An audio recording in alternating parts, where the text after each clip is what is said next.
नमस्कार। पंथ पड़ाव में आपका स्वागत है।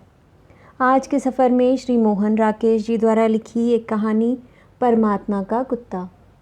तो आइए शुरू करते हैं। बहुत से लोग यहाँ वहाँ सर लटकाए बैठे थे, जैसे किसी का मातम करने आए हों। कुछ लोग अपनी पोटलियाँ खोलकर खाना खा रहे थे। दो एक व्यक्ति पगड़ियाँ सर के नीचे रखकर कंपाउंड के बाहर सड़क के किनारे बिखर गए थे। छोले कुलचे वाले का रोज़गार गर्म था और कमेटी के नल के पास एक छोटा मोटा क्यू लगा था। नल के पास कुर्सी डालकर बैठा अर्जी नवीस धड़ाधड़ अर्जियाँ टाइप कर रहा था। उसके माथे से बहकर पसीना उसके होंठों पर आ रहा था, लेकिन उसे पोंछने की फुर्सत नहीं थी। सफ़ेद दाढ़ियों वाले 2-3 लंबे ऊंचे जाट अपनी लाठियों पर झुके हुए उसके खाली होने का इंतज़ार कर रहे थे। धूप से बचने के लिए अर्जी नवीस ने जो टाट का पर्दा लगा रखा था वह हवा से उड़ा जा रहा था। थोड़ी दूर मूढ़े पर बैठा उसका लड़का अंग्रेज़ी प्राइमर का रट्टा लगा रहा था। CAT कैट, कैट माने बिल्ली, BAT बैट, बैट माने बल्ला, FAT फैट, फैट माने मोटा। कमीज़ों के आधे बटन खोले और बगल में फाइलें दबाए कुछ बाबू एक दूसरे से छेड़खानी करते रजिस्ट्रेशन ब्रांच से रिकॉर्ड ब्रांच की तरफ जा रहे थे। लाल बेल्ट वाला चपरासी आसपास की भीड़ से उदासीन अपने स्टूल पर बैठा मन ही मन कुछ हिसाब कर रहा था। कभी उसके होंठ हिलते थे और कभी सिर हिल जाता था। सारे कंपाउंड में सितंबर की खुली धूप फैली थी। चिड़ियों के कुछ बच्चे डालों से कूदने और फिर ऊपर उड़ने का अभ्यास कर रहे थे और कई बड़े बड़े कौवे पोर्च के एक सिरे से दूसरे सिरे तक चहलकदमी कर रहे थे। एक 70-75 की बुढ़िया, जिसका सिर कांप रहा था और चेहरा झुर्रियों के गुंजल के सिवा और कुछ नहीं था, लोगों से पूछ रही थी कि वह अपने लड़के के मरने के बाद उसके नाम अलॉट हुई ज़मीन की हकदार हो जाती है या नहीं। अंदर हॉल में फाइलें धीरे धीरे चल रही थीं। 2-4 बाबू बीच की मेज के पास जमा होकर चाय पी रहे थे। उनमें से एक दफ्तरी कागज़ पर लिखी अपनी ताज़ा गज़ल दूसरों को सुना रहा था और दोस्त इस विश्वास के साथ सुन रहे थे कि यह गज़ल उसने शमा या 20वीं सदी के किसी पुराने अंक से उड़ाई है। अजीत साहब, ये शेर आपने आज ही कहे हैं या पहले के कहे हुए शेर अचानक याद हो आए? सांवले चेहरे और घनी मूँछों वाले एक बाबू ने बाईं आँख को ज़रा दबाकर पूछा। आसपास खड़े लोगों के चेहरे खिल गए। यह बिल्कुल ताज़ा गज़ल है, अजीत साहब ने अदालत में खड़े होकर हलफिया बयान देने के अंदाज में कहा। इससे पहले भी इस वजन पर कोई और चीज़ कही हो तो याद नहीं। और फिर आंखों से सबके चेहरे टटोलते हुए वे हल्की हंसी के साथ बोले, अपना दीवान तो कोई रिसर्च चंदा ही मुर्तरब करेगा।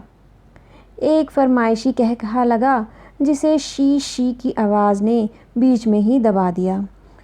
कह कहे पे लगाई इस ब्रेक का मतलब था कि कमिश्नर साहब अपने कमरे में तशरीफ़ ले आए हैं।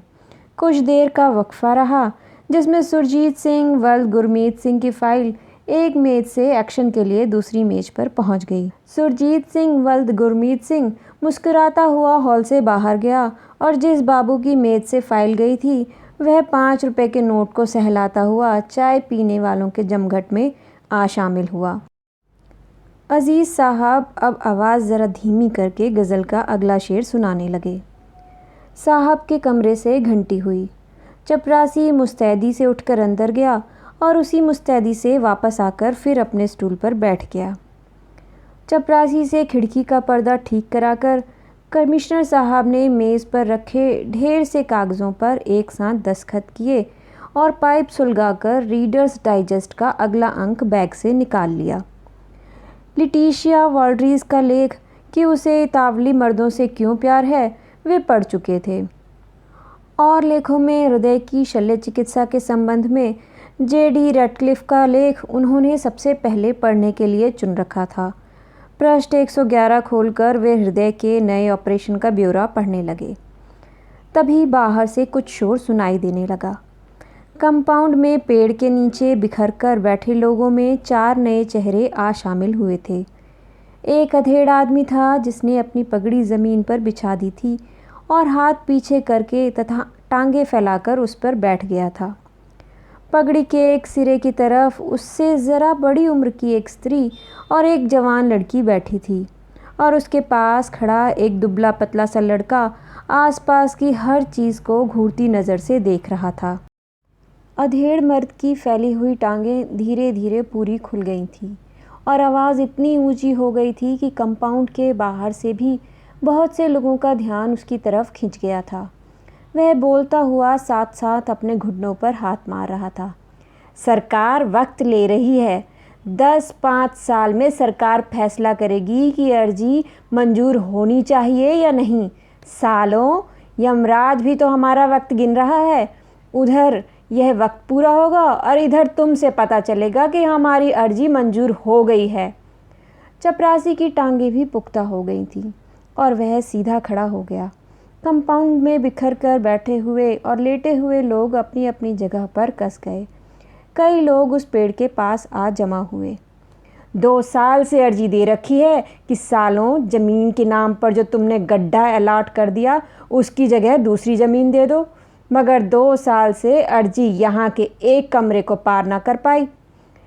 वह आदमी अब जैसे एक मजमे में बैठकर तकरीर करने लगा। इस कमरे से उस कमरे में अर्जी जाने में वक्त लगता है, इस मेज से उस मेज तक जाने में भी वक्त लगता है। सरकार वक्त ले रही है। लो, मैं आ गया हूँ आज यहीं पर अपना सारा घर बार लेकर। ले लो जितना वक्त लेना है। 7 साल से भुखमरी के बाद सालों ने ज़मीन दी मुझे, 100 मरले का गड्ढा, उसमें क्या बाप दादाओं की अस्थियां गाड़ूंगा। अर्जी दी थी कि मुझे 100 मरले की जगह 50 मरले दे दो, लेकिन ज़मीन तो दो, मगर अर्जी 2 साल से वक्त ले रही है। मैं भूखा मर रहा हूँ, ये अर्जी वक्त ले रही है। चपरासी अपने हथियार को लिए हुए आगे आया, माथे पर त्योरियां और आंखों में क्रोध। आसपास की भीड़ को हटाता हुआ वह उसके पास आ गया। ए मिस्टर, चल यहाँ से बाहर, उसने हथियारों की पूरी चोट के साथ कहा। चल उठ। मिस्टर आज यहाँ से नहीं उठ सकता। वह आदमी टांगे थोड़ी और चौड़ी करके बोला। मिस्टर आज यहाँ का बादशाह है। पहले मिस्टर देश के बेताज बादशाहों की जय बुलाता था, अब वह किसी की जय नहीं बुलाता। अब वह खुद यहाँ का बादशाह है, बेलाज बादशाह। उसे कोई लाज शर्म नहीं, उस पर किसी का हुक्म नहीं चलता। समझे चपरासी बादशाह? अभी तुझे पता चल जाएगा कि तुझ पर किसी का हुक्म चलता है या नहीं। चपरासी बादशाह और गर्म हुआ। अभी पुलिस के सुपुर्द कर दिया जाएगा तो तेरी सारी बादशाही निकल जाएगी। हा हा, बेलाज बादशाह हंसा। तेरी पुलिस मेरी बादशाही निकालेगी? तू बुला पुलिस को। मैं पुलिस के सामने नंगा हो जाऊंगा और कहूँगा निकालो मेरी बादशाही। हम में से किस किस की बादशाही निकालेगी पुलिस? मेरे साथ ये 3 बादशाह और हैं। यह मेरे भाई की बेवा है, उस भाई की जिसे पाकिस्तान में टांगों से पकड़कर चीर दिया गया था। यह मेरे भाई का लड़का है जो अभी से तबीयत का मरीज है, और यह मेरे भाई की लड़की जो अब ब्याहने लायक हो गई है। इसकी बड़ी कुंवारी बहन आज भी पाकिस्तान में है। आज मैंने इन सब को बादशाही दे दी। तू ले आ जाकर अपनी पुलिस कि आकर इन सब की बादशाही निकाल दे, कुत्ता साला। अंदर से कई एक बाबू निकलकर बाहर आ गए। कुत्ता साला सुनकर चपरासी आपे से बाहर हो गया। वह तैश में उसकी बाह को पकड़कर घसीटने लगा। अभी तुझे पता चल जाता है कि कौन कुत्ता साला है, मैं तुझे मार मार कर। और उसने उसे अपने टूटे हुए बूट से एक ठोकर दी। स्त्री और लड़की सहमकर वहाँ से हट गईं। लड़का एक तरफ खड़ा होकर रोने लगा। बाबू लोग भीड़ को हटाते हुए आगे बढ़े और उन्होंने चपरासी को उस आदमी के पास से हटा लिया। चपरासी फिर भी बड़बड़ाता रहा। कमीना आदमी, दफ्तर में आकर गाली देता है। मैं तुझे अभी दिखा देता कि एक तुम ही नहीं, यहाँ पर सबके सब कुत्ते हो। वह आदमी कहता रहा। तुम सबके सब कुत्ते हो और मैं भी कुत्ता हूँ।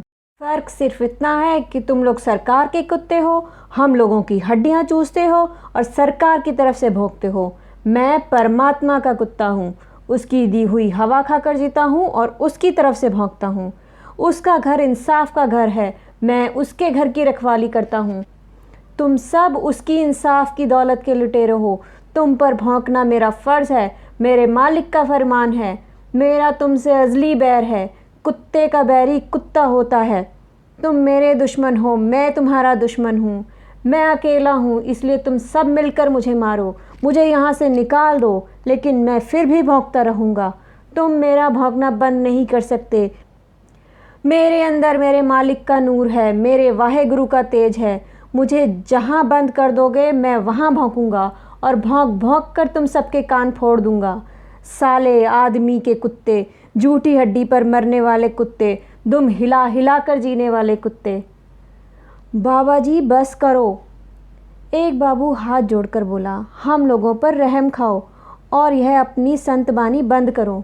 बताओ तुम्हारा क्या काम है, तुम्हारा क्या केस है? मेरा नाम है 1226/7। मेरे माँ बाप का दिया हुआ नाम तो खा लिया कुत्तों ने, अब यही नाम है जो तुम्हारे दफ्तर का दिया हुआ है। मैं 1226/7 हूँ, मेरा और कोई नाम नहीं है।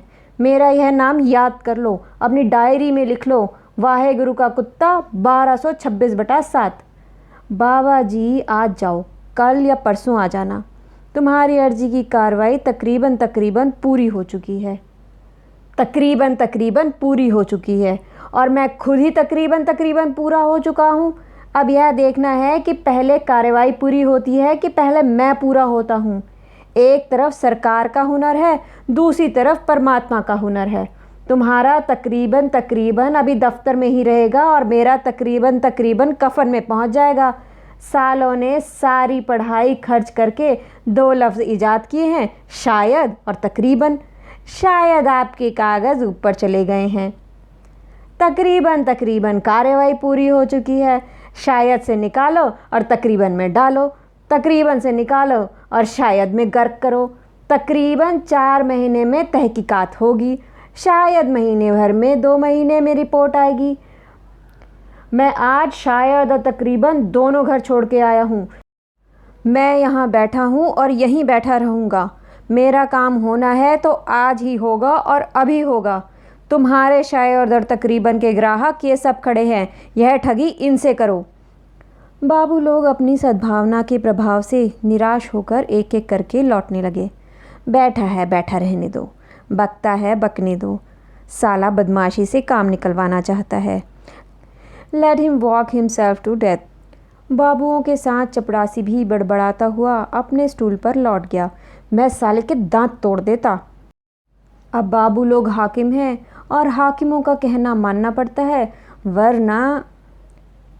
अरे बाबा शांति से काम ले, यहाँ मिन्नत चलती है, पैसा चलता है, धौंस नहीं चलती।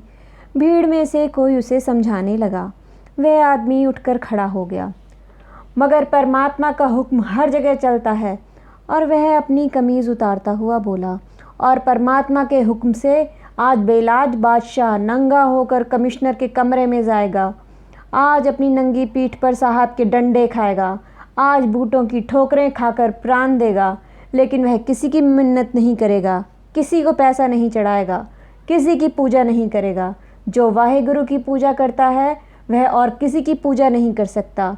तो वाहेगुरु का नाम लेकर, और इससे पहले कि वह अपने कहे को किए में परिणत करता, 2 आदमियों ने बढ़कर तहमत की गांठ पर रखे उसके हाथ को पकड़ लिया। बेलाज बादशाह अपने हाथ छुड़ाने के लिए संघर्ष करने लगा।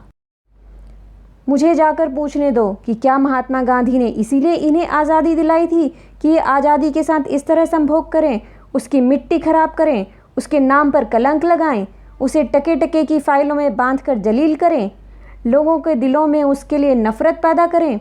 इंसान के तन पर कपड़े देखकर बात इन लोगों की समझ में नहीं आती। शर्म तो उसे होती है जो इंसान हो। मैं तो आप कहता हूँ कि मैं इंसान नहीं, कुत्ता हूँ। सहसा भीड़ में दहशत सी फैल गई। कमिश्नर साहब अपने कमरे से बाहर निकल आए थे। वे माथे की त्योरियों और चेहरे की झुर्रियों को गहरा किए भीड़ के बीच में आ गए। क्या बात है, क्या चाहते हो तुम? आपसे मिलना चाहता हूँ साहब। वह आदमी साहब को घूरता हुआ बोला। 100 मरले का एक गड्ढा मेरे नाम अलॉट हुआ है। वह गड्ढा आपको वापस करना चाहता हूँ ताकि सरकार उसमें एक तालाब बनवा दे और अफसर लोग शाम को वहाँ जाकर मछलियाँ मारा करें। या उस गड्ढे में सरकार एक तहखाना बनवा दे और मेरे जैसे कुत्तों को उसमें बंद कर दे। ज़्यादा बकबक मत करो और अपना केस लेकर मेरे पास आओ। मेरा केस मेरे पास नहीं है साहब, 2 साल से सरकार के पास है, आपके पास है। मेरे पास अपना शरीर है और 2 कपड़े हैं। 4 दिन बाद ये भी नहीं रहेंगे, इसलिए इन्हें आज ही उतार दे रहा हूँ। इसके बाद बाकी सिर्फ 1256/7 रह जाएगा। 1256/7 को मार मार कर परमात्मा के हुजूर में भेज दिया जाएगा। यह बकवास बंद करो और मेरे साथ अंदर चलो। और कमिश्नर साहब अपने कमरे में वापस चले गए। वह आदमी भी कमीज़ कंधे पर रखे उस कमरे की तरफ चल दिया। 2 साल से चक्कर लगाता रहा, किसी ने एक बात ना सुनी। खुशामदें करता रहा, किसी ने एक बात ना सुनी।